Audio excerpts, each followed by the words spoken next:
हम अमन चाहते हैं मगर जुल्म के खिलाफ। गर जंग लाजमी है तो फिर जंग ही सही।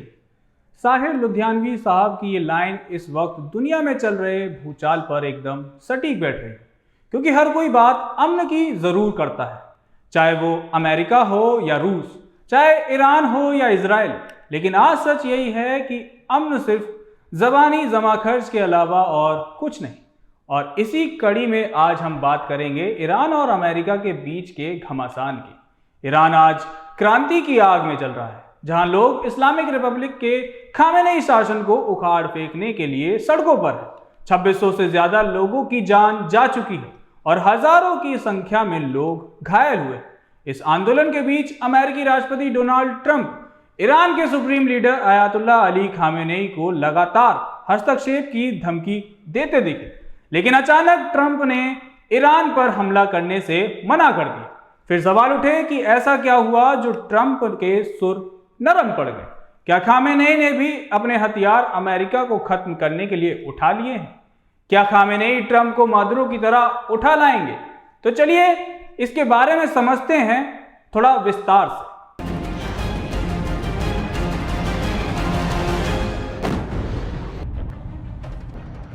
वीडियो की शुरुआत में पहले हम ईरान के हालात को समझ लेते हैं, फिर उसके बाद हम बात करेंगे कि अमेरिका पर ईरान हमला कर सकता है कि नहीं, और उन बयानों की जिनके बाद ये कयास और भी ज्यादा तेज होती दिख रही है।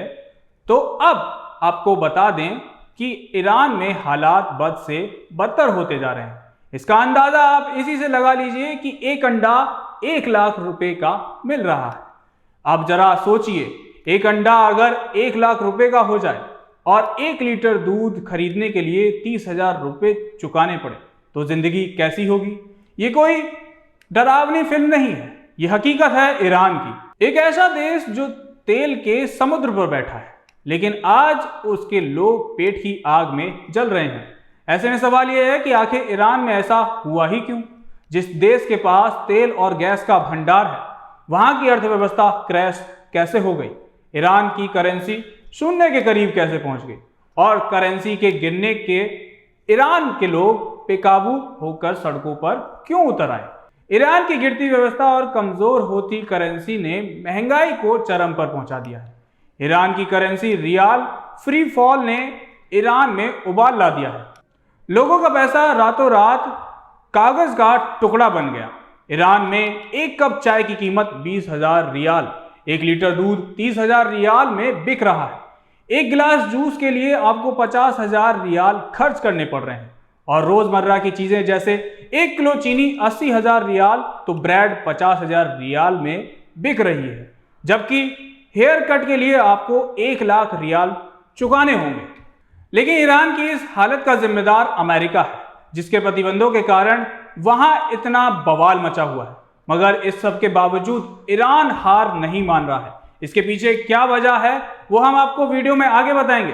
पहले उस सिनेरियो को समझ लेते हैं जिसने ईरान के अमेरिका पर हमले की कयास को हवा दी है।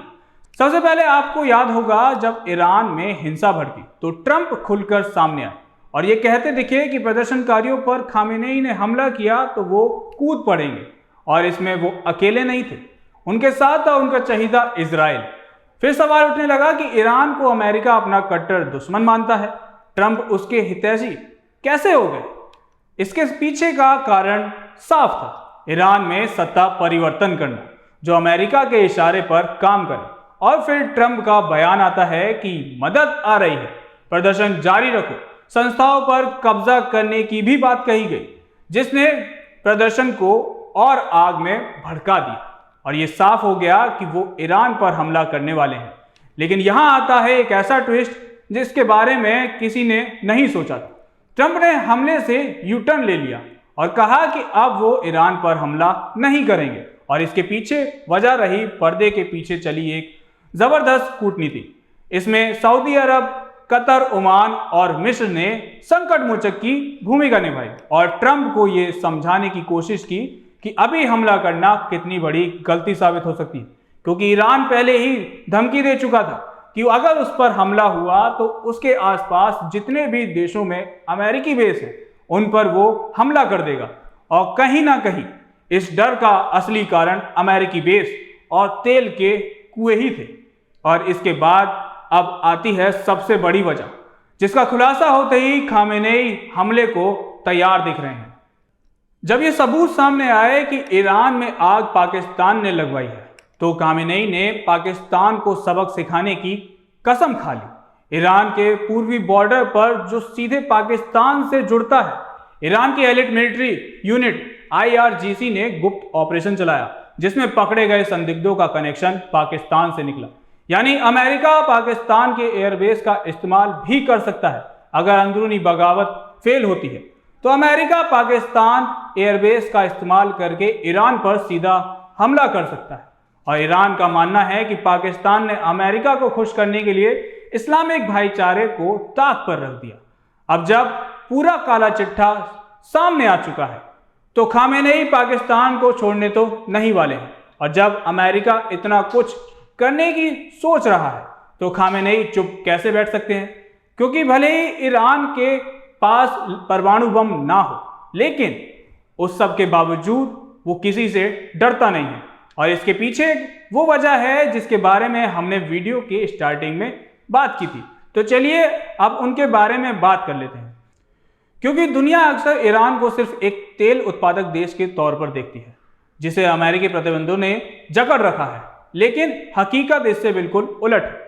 हकीकत यह है कि प्रतिबंधों के बावजूद ईरान ने अपनी तेल आपूर्ति को जारी रखने के लिए कई तरीके अपनाए हैं, जैसे चीन को भारी छूट पर तेल देना, शैडो फ्लीट या डार्क फ्लीट का इस्तेमाल करके शिप टू शिप ट्रांसफर करना और डॉलर के बजाय दूसरी मुद्राओं में व्यापार करना, जिससे वो तेल के साथ साथ अपने रणनीतिक, सैन्य और क्षेत्रीय प्रभाव के बूते मजबूती से खड़ा है और दुनिया की राजनीति में अहम बना हुआ है। ईरान सिर्फ एक तेल निर्यातक नहीं, बल्कि मध्य पूर्व की राजनीति में एक अहम खिलाड़ी है, जो अपने प्रॉक्सी नेटवर्क और सैन्य ताकत के जरिए दुश्मनों को चुनौती देता है, जिससे वो अमेरिका और इजराइल के सामने झुकता नहीं है। तेल के अलावा ईरान के पास प्राकृतिक गैस, तांबा और अन्य मूल्यवान खनिज संसाधनों का विशाल भंडार है, जो इसकी अर्थव्यवस्था को गहराई देता है। यानी प्रतिबंधों ने ईरान को मजबूर किया, लेकिन उसने अपनी तेल अर्थव्यवस्था को लचीला बनाया और अपनी भू राजनीतिक स्थिति को मजबूत किया, जिससे वो सिर्फ एक तेल उत्पादक देश से कहीं बढ़कर बन गया। कुल मिलाकर ईरान एक ऐसा किला है जिसकी दीवारें भले ही कमजोर हो रही हों, लेकिन उसकी तोपें अभी भी दुश्मन के खेमे में खलबली मचाने के लिए काफी है। वो तेल के कुएं से ज्यादा एक बारूद का ढेर, जिसके ऊपर बैठकर वो दुनिया की महाशक्तियों से सौदेबाजी कर रहा है। अमेरिका के लिए समस्या ये है कि वो ईरान को पूरी तरह खत्म नहीं कर सकता, क्योंकि इसका अंजाम पूरे मिडिल ईस्ट में ऐसी आग लगा सकता है जिसे बुझाना नामुमकिन होगा। वहीं ईरान की असली जीत और सजा भी है। लेकिन अब जरा सोचिए कि 2026 का आगाज जब ऐसा है तो जरा सोचिए कि अंत कैसा होगा। शायद राहत इंदौरी साहब की ये दो लाइनें 2026 में जो कुछ हो रहा है उस पर एकदम सटीक बैठती हैं। वो कुछ इस तरह है: इस बरस हमने जमीनों में धुआं बोया है, फल नहीं आएंगे, अब शाखों पर बम आएंगे। बहरहाल इस दो पंक्तियों के साथ मैं अपनी रिपोर्ट को यहीं विराम देता हूं। आपका क्या कुछ कहना है, अपनी राय हमें कमेंट सेक्शन में जरूर बताएं। कैमरे के पीछे मेरे सहयोगी मिनाज है, मेरा नाम तरुण है। जनतंत्र टीवी पर खबरों का सिलसिला यूं ही जारी रहेगा।